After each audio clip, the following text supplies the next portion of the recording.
በርካታ ታዋቂ አርቲስቶች በፖሊስ ቁጥጥር ስር መዋላቸው ተሰማ። በቁጥጥር ስር የዋሉት ከማጭበርበር ወንጀል ጋር በተገናኘ ነው ተብሏል። እነማን ናቸው? በዝርዝር እንመለስበታለን። የእስራኤል ጦር በ48 ሰዓታት ውስጥ የኢራንን የጦር መሳሪያ ማምረቻ ኢንዱስትሪዎች በጥልቀት እንዲመታ ታዘዘ። ጤና ይስጥልን የተወዳችሁ የቀለም ቤተሰቦች፣ ለዚህ ሰዓት የተመረጡ አዳዲስ መረጃዎችን ይዘን ቀርበናል። አብራችሁን ቆዩ። ለቻናላችን አዲስ የሆናችሁ ሰብስክራይብ አድርጉ። ይህንን ቪዲዮም ላይክ፣ ሼር፣ ኮሜንት በማድረግ ለሌሎች ወዳጆቻችሁ እንዲደርስ በማድረግ አግዙን። አሁን ወደ ዝርዝር መረጃዎች አልፋለሁ። በርካታ ታዋቂ አርቲስቶች በፖሊስ ቁጥጥር ስር መዋላቸው ተሰማ። በቁጥጥር ስር የዋሉት ከማጭበርበር ወንጀል ጋር በተገናኘ ነው ተብሏል። የፌዴራል ፖሊስ ሀገሪቱን እያነጋገረ ባለውና የበርካታ ዜጎችን ሀብት ባወደመው የፊንቴክ ኢንቨስትመንት የኤሌክትሪክ መኪና ሽያጭ ማጭበርበር ወንጀል የተጠረጠሩ ታዋቂ አርቲስቶችንና የማህበራዊ ሚዲያ ተጽዕኖ ፈጣሪዎችን በቁጥጥር ስር አውሎ ምርመራ ጀምረዋል።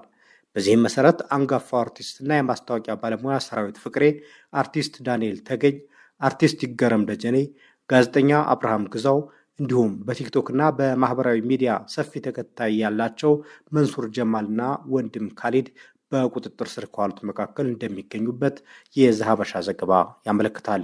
ታዋቂ ሰዎቹ የታሰሩበት ዋነኛ ምክንያት ከተጠርጣሪው አጭበርባሪ ድርጅት ጋር በመተባበርና ማስታወቂያ በመስራት ሕዝብ በእነሱ ላይ ያለውን አመኔታ አላግባብ በመጠቀማቸው ነው ተብሏል።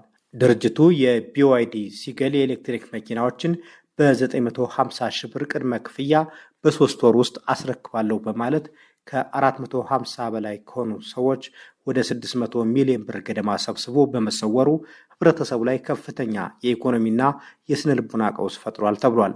ዜጎች ገንዘባቸውን ያወጡት የድርጅቱን ህጋዊነት አረጋግጠው ሳይሆን በቴሌቪዥንና በማህበራዊ ሚዲያ የሚያውቋቸውን እና የሚያከብሯቸውን የኪነ ጥበብ ሰዎች አምነው በመሆኑ የተፈጸመው ማጭበርበር የሞራል ውድቀቱን የከፋ አድርጎታል። አሁን ላይ ጥሪታቸውን የተነጠቁትና ለወራት የተጉላሉት ደንበኞች ፍትህን ፍለጋ መፍትሄ በመሻት በተለያዩ የመንግስት መስሪያ ቤቶች ደጃፍ ሰልፍ ወጥተው አቤቱታቸውን እያሰሙ ይገኛሉ። ክስተቱ በማስታወቂያ ዘርፍ ውስጥ ያለውን የህግ ተጠያቂነትና የታዋቂ ሰዎችን ኃላፊነት ጉድለት እንደሚያሳይ ሰዎች እየተናገሩ ነው። ማስታወቂያ ሰርቶ ክፍያ ከመቀበል ባለፈ አርቲስቶችና ተጽዕኖ ፈጣሪዎች የሚያስተዋውቁትን ምርት ወይም አገልግሎት ህጋዊነት የማረጋገጥና ህብረተሰቡን ከአደጋ የመጠበቅ የሞራልና የህግ ግዴታ እንዳለባቸው ክስተቱ ህያው ማሳያ ሆነዋል። የፌዴራል ፖሊስ የጀመረው ይህ የወንጀል ምርመራ የህዝብን ገንዘብ ለማስመለስ ከሚደረገው ጥረት ባሻገር ወደፊት ማንኛውም ታዋቂ ሰው የህዝብን እምነት ሸጦ ለግል ጥቅሙ እንዳያውል የሚያስጠነቅቅና የኪነ ጥበብ ሰዎችና ታዋቂ ሰዎች ማናቸውንም ማስታወቂያ ሲሰሩ ከፍተኛ ጥንቃቄ እንዲያደርጉ የሚያሳስብ ጭምር ነው። የእስራኤል ጦር በ48 ሰዓታት ውስጥ የኢራንን የጦር መሳሪያ ማከማቻ ኢንዱስትሪዎች በጥልቀት እንዲመታ ታዘዘ። ኢራንም የአጸፋ ጥቃቶችን እየመለሰች ነው።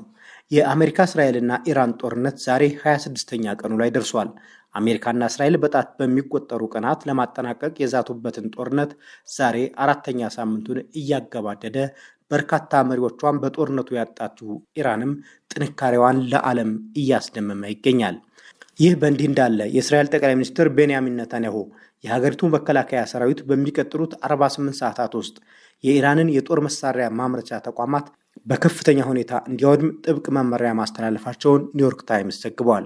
ይህ አስቸኳይ ትዕዛዝ የተላለፈው የአሜሪካው ፕሬዝዳንት ዶናልድ ትራምፕ በማንኛውም ሰዓት የሰላም ንግግር ከኢራን ጋር ሊጀምሩ ይችላሉ የሚል ስጋት በመፈጠሩ እንደሆነ ተገልጿል።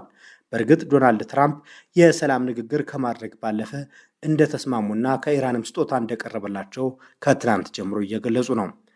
የእስራኤሉ ጠቅላይ ሚኒስትር ቤንያሚን ኔታንያሁ ግን የሰላም ስምምነት ከመደረጉ በፊት እስራኤል የኢራንን ወታደራዊ አቅም በተቻለ መጠን ማዳከም አለባት በሚል ጽኑ አቋም አሁንም ጦራቸው እርምጃ እንዲወስድ ማዘዛቸው ተነግሯል። በሚቀጥሉት 48 ሰዓታት ውስጥ የኢራንን የጦር መሳሪያ ኢንዱስትሪዎች ኢላማ ያደረጉ ጥቃቶች እንዲፈጸሙ በጥብቅ አዘዋል።